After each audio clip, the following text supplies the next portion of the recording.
Okay, so hello and welcome back to another Unity tutorial. In this one I'm going to be starting off a new series. It'll probably be slower and less frequent than the other ones, but it's going to be an actual shader coding series rather than shader graph because one, shader graph is limited, and two, doing it this way you kind of understand more of what you're doing. And I think what I'll do for the first few videos, this one's going to be an introductory to how to set up a simple shader and what stuff means. And then in the next few we can try and recreate shaders from my shader graph series, but try and make them with code so that you can understand where we get the effects from and what the nodes actually do and how they work. Because there is a big overlap because they are actually the same thing. All the shader graph does is puts it from nodes into code. But anyway, we're going to take this cube, we're going to rip it from its standard material and build up our own. The only difference is ours won't have shadows, but I'll explain how you would kind of go about that. But anyway, so let's create a new shader. Now, shader, unlit. And we're going to call it like tutorial 01 shader. Now, when you open this, for some reason it's on my other screen. Okay, let's dock it here. So basically, this is, yeah, ignore this. We're going to just get rid of it. We're going to start from scratch because that's the best way. So the first thing I'm going to mention is back in Unity. Here we have a shader, and you can't put a shader onto an object, because that's not how it works. You know, you never have shaders on objects. Normally you have materials. So if we create a material, calling it like, you know, tutorial 01 mat. Now, basically, all a material is, people generally explain it as an interface for shaders. So shaders is all the code. A material is something you put onto the object that tells it to use the shader. And the benefit to this is that you could have a shader for like doing a particular effect, and you might have some parameters like a texture or a color. And with the material, you can have separate materials using that shader for different objects. The best way to explain this is whenever you make an object normally, it has the standard shader on it. Here are all the shaders. And the standard one is when you make an object. Different things will use different shaders like skyboxes and particles and whatever. As you see on here, we have albedo, metallic, all these other things. These are all variables that are inside a shader, properties that are inside a shader, that are, you know, in the inspector for us to change. We don't want to use this standard shader, we want to use our own. And you'll notice that if we put that onto our material, it goes pink. Because pink, a full pink object is the fallback shader, so if there is no shader, or if there's a problem with the code, it'll just give you a pink thing. Now the reason why it does this is because, I guess, this color of pink isn't very frequent in your scene, so if something's missing a shader, it'll stand out a lot, and it's basically just a way to let you know something's not working. And all this default, this pink thing is actually a shader, which comes with Unity, and it's just kind of there to fall back to, you know, it just makes all the pixels pink. That's all it does, it's kind of like a backup one. We want to write our own, and we don't want it to fail, so let's open it up. We have nothing. Now we're going to start off.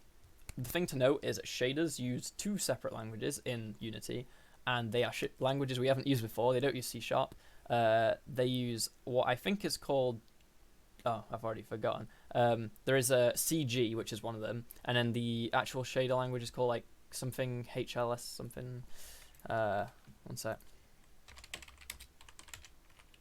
HLSL or GL. What's the language actually called? The language is called, yeah, HLSL, I was right. And there's not really any point in going to learn this like separately, because you just kind of pick it up as you're doing this. So first of all, we're going to start off with, you'll notice there isn't really any autofilling in this, and it's just miscellaneous files. It doesn't treat it as a Unity thing. It's a bit weird. But I'm going to show you how to format your shader. So we start off with just shader, basically lets it know it's a shader. And then we give it a name. Now this name is also the file path, kinda. When you go into an object on a material and you drop down box, the first word you put after here is going to be the thing on here. If you put in one that already exists, it'll put it inside of it. So that's how you can have like inside, inside, inside. So we want to make our own like thing. So we're going to call the file location like, you know, tutorials, and then we can call it tutorial/tutorial 01, for example, like this.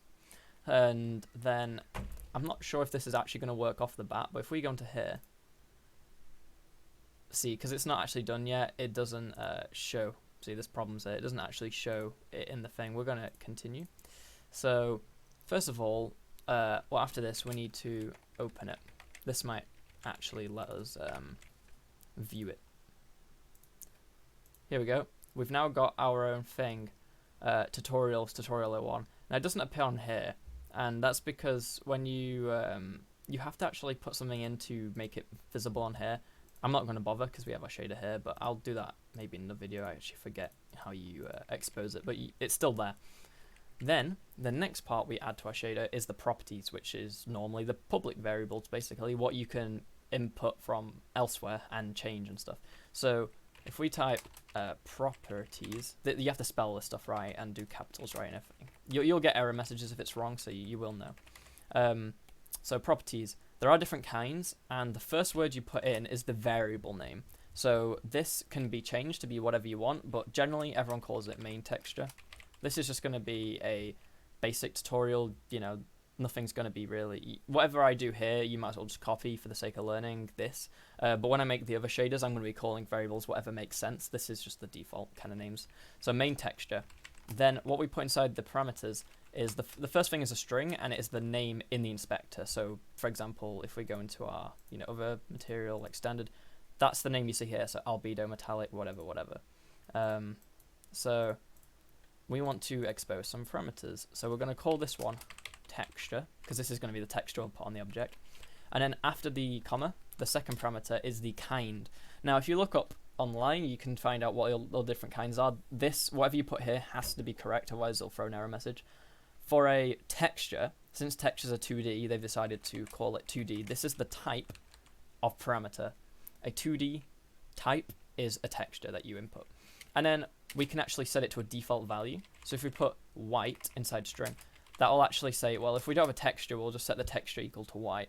In here, you can actually write most colors, and it will default to those. White is obviously just the most sensible. And then we need to leave this blank here. Then we go to the next line. We can now make a variable called color. Now, I am English, and I like to spell color with a U, but for the sake of this, since everywhere else it's spelled just color, C-O-L-O-R, I'm gonna go with this spelling, even as much as I hate it. To be honest, I'm actually gonna call it in the inspector the way I'm used to doing it. So just call that what you want. That's just what it shows as an inspector. And then here is the type, and this is type color, which you have to spell this way. And we can set it equal to a default value. Now this is an RGBA, it has 4 variables: red, green, blue, alpha. And we can set it to a default of white, which is red, green, blue. If we put them all to 1, that means it's white. And then alpha is 1, which means it's visible. Now if I go back into here, you'll see on our material we now have our parameters. We have a texture, and then we have our color, which we can change. Well, this color doesn't actually impact the material at all, because we're taking in a color, but we're not actually using it anywhere at all. Okay, so let's just set it to the random color. Now, well, preferably something different from the default broken one. Okay, there we go. And we can set our texture to this UI sprite thing, showing you that it's taken it in, but it's not actually doing anything with it. Now, the next thing to do is make a subshader. Now, basically what a subshader is, let's say you are making a game for multiple different platforms or different, levels of hardware that can run different things. Inside these subshaders, you could alter the shader to be different for each platform. So for example, in a shader for a graphical thing, you might want to change how it renders on a different platform. Now, we still need to make a subshader for this, but we only need to make one, because it's just going to be the one we're using. So here's our default subshader. I don't like how the formatting is in this. I might try and get a different text editor to do this in. I see some people use Sublime Text. If you know a better way of formatting the stuff, then just say it. And then in here we write what are called passes, and you can have as many of these as you want, though you try and have as little as possible. A pass is a bit that it's basically just a part of the shader that gets ran, and you can have a pass for doing different parts of the rendering. So if you have an object, the first pass might be doing the whole making it appear on screen, but then you might have a second pass for shadows for the object. Now, we're not going to bother doing shadows for this. I've not really looked up much about shadows anyway. This is just going to be for making the object visible on screen in this one, and then in other videos we can change how it's visible on screen.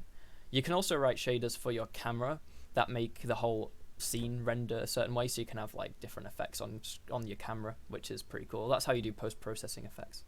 But anyway, if we write pass like this, lowercase, and then open this up, we're only going to have one pass and one subshader, so they're just kind of bare bones. But if we added more passes, you would just do, you know, like pass here, but we're not going to. Oopsie daisy.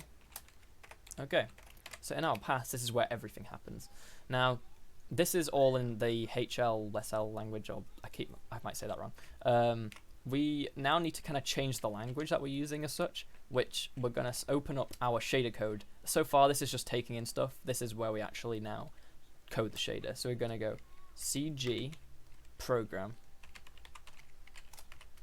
Whoops, CG program. That's the start. And to end it, you just write NCG. So anything between here now is in the shader language, the CG language, and this is what's going to, like, you know, work out how the screen, like how everything gets rendered on the, well, on the objects that have the material and shader on. Now, inside here, the language is quite different. Some of it you'll recognize kinda, but some you won't. So we're going to start off with the pragmas, and pragmas are just functions. You have to define functions before you make them, basically, in this. So if we do, okay, why does it do it over there? I hate this. Pragma, you see it goes great.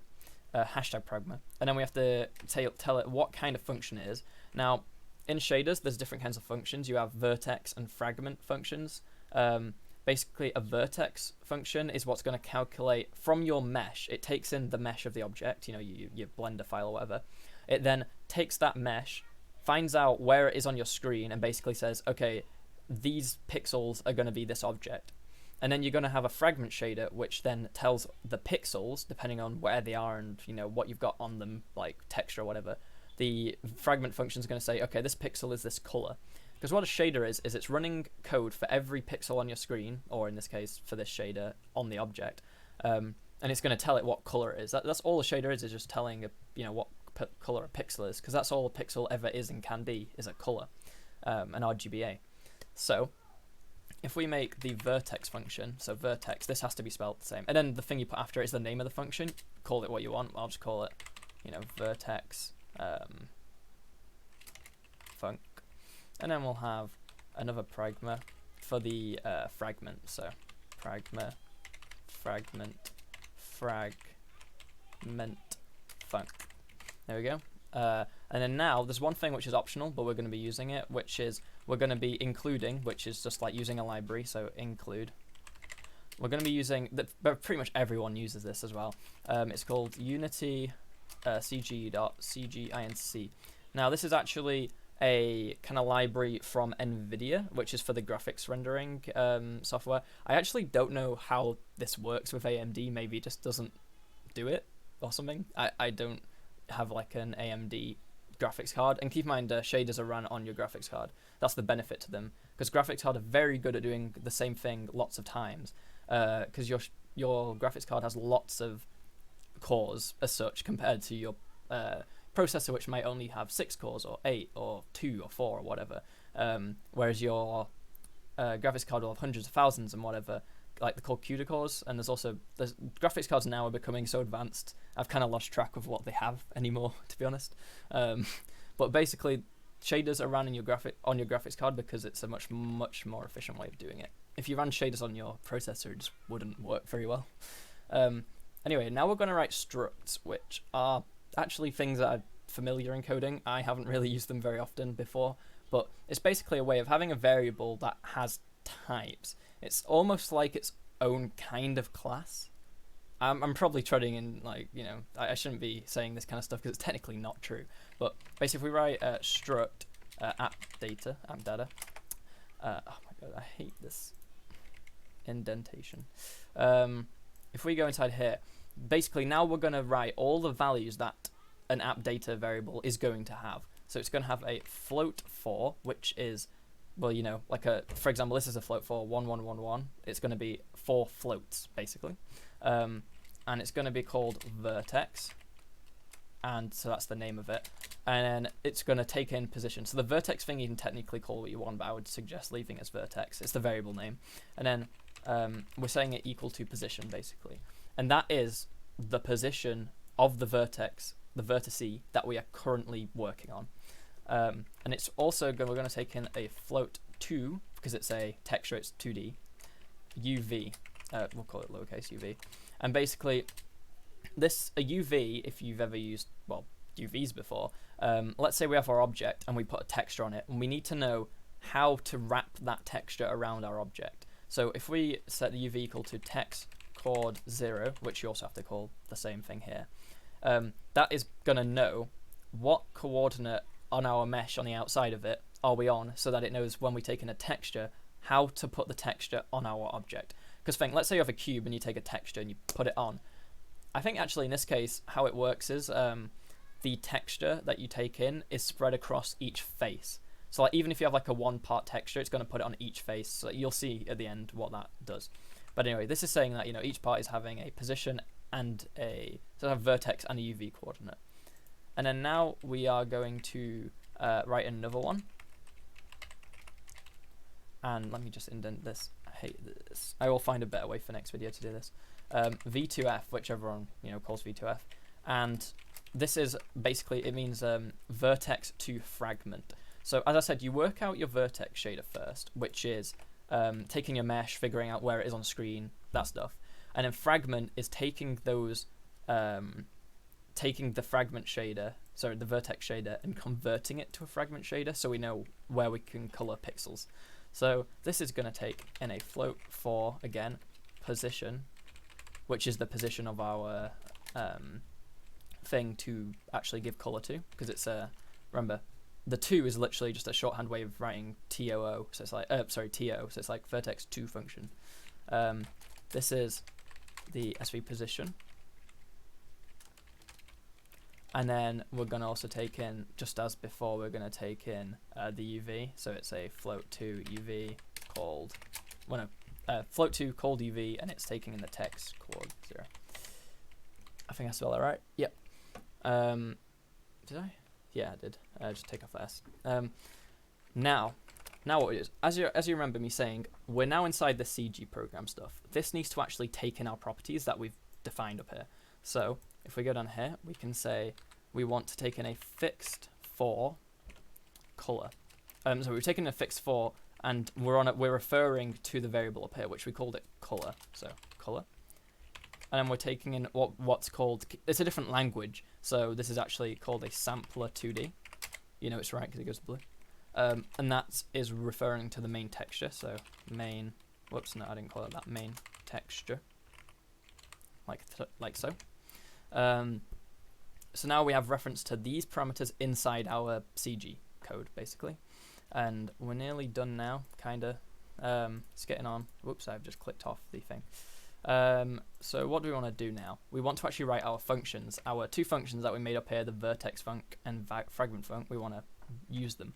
So first of all, we need to, you know, when you write a function in C#, you might write, you know, bool, blah de blah, and then you have to return a boolean inside of it. Well, whatever we write first is what we're returning. So we're going to return a v2f. We're going to return this data type here. So we're saying that a v2f, whatever it is, so it's a data type basically, a v2f has a position and a UV. So we're going to say v2f, and we're calling it the vertex func, which is what we named it up here. It takes in the app data as an input. In means input, yeah. Okay, and so we're going to take in a, you know, vertex and a UV. So what we can do is we can, because remember this is, okay, we want a v2f from our app data we're taking in. So we're going to say, and then whatever we put here is, we need to have like an output. We need it to return something, and we're going to call that, it's a type v2f. v2f is the type. So normally you'd have your class type or your variable type. And then we'll call it out. And then, this is just standard naming, by the way. And then we have to say, well, the position, we want to set the position of it equal to. Now, if you've seen other tutorials for this, this will be different, because if you try and do the other one, it'll tell you to change to this other one. Unity just likes to do this. It's a Unity specific command, which is a helper command inside Unity called Unity Object to Clip Pos. I'm not going to go into what it does really, but basically it takes our object position and shows it on the camera how it should. It's quite literally just taking an object and showing it in perspective. You know how on your camera you have perspective and orthographic? It basically makes it work. That's all it does. This is just a way of making it work. But to actually make it work, it also needs to take in the vertex. There we go. So we're setting the position equal to the vertex, and it's doing math, basically. It's a function, an inbuilt function for Unity that will make it look right on a perspective camera. And then we also need out.uv. We're going to set the uv equal to the in.uv, because it's the same thing. The UV we're passing in is the same as the UV we're going to pass out. Okay. And then now, the last thing is we need to return a data type of fixed 4, which is going to be literally the color of the pixel, because a color pixel has a RGBA 4, 1, 2, 3, 4 RGBA. We're returning a fixed 4. That's what type it is, and it's in the fragment func. So, and we're going to take in v2f in. And for some reason, this next line is just necessary. I don't actually really get it. I'm pretty sure it just means the target camera or the target screen as such to render it on. That's all that SV target means. You never actually use it anywhere else. Then here, we're going to say, well, we need to make a data type of fixed 4, because that's what we're going to be returning. So fixed 4. And we're going to call it, well, it's for each pixel. So we're going to, pixel color, because all it's going to be is a color. That's, as I said, pixels are only ever going to be a color, an RGBA, and we want to do it. We want to take in, and this is a function text 2D, so texture 2D, and it's going to basically set it to our. We need to take in the actual texture we're using, which we called here main text, so main texture. There we go. And what it needs to know is, because it's a particular pixel, we need to know the coordinate. And quite handily, we take in the UV. So if we know the UV coordinate on the object, we can then set it to the pixel from the texture. Now, the reason why I held off on this tutorial series for so long is because it's quite a complicated thing, and most of my other tutorials are quite beginner-friendly. I'm trying to make this as understandable as possible, and I am explaining everything. If by the end of this video you still have unanswered questions about what I've done, then feel free to ask. But please, as much as I like getting suggestions, don't be there like asking, oh, can you make this, can you make this, can you make this in a code, because I will eventually try to, but it's not very simple and I'm not 100% experienced. But I thought I finally understand the basics and a bit more than the basics, so I thought it'd be nice to do a tutorial so other people like you can start making your own shaders and understanding how the hell they work. Anyway, and at the end now we just need to return it, so return pixel color. Now, if I go out and go to our cube, got any problems? I called that in without a capital. Sorry, in. Also, you'll notice shader code is very, very quick to render. Why did I do it? I've done this in quite a few places. Sorry. Wherever there's in, it's capital. So, oop. I didn't return out here. So you'll notice if you haven't been testing your code every so often, you'll have multiple errors backed up. Fragment function. You see, when you're watching these videos, you probably notice me doing it wrong. Anyway, as I said, now here's the material working. Obviously, I can set colors, but it's not going to do anything because I don't actually use the color currently. I just use the texture. But as you see now, what it's doing is it's correctly placing our texture on our object, the default color being white. Now, very simply, we can take this, texture on this object, and we can add the color. Now, if you've watched any of my other any of my other shader videos in Shader Graph, you'll remember if we have a texture we're going to output, and we want to change the color right at the end of the whole working it all out, we just multiply by a color, and it's literally the exact same thing. We're going to return the pixel color, but we're going to multiply it by underscore color, which is what we have here. And quite simply, that just, changes it to be whatever this is. And there you go. Now you've got yourself your own, basic shader with a texture and a color, and it works just fine. And that's the video, and that's a long video. It's a 20-minute video, I think.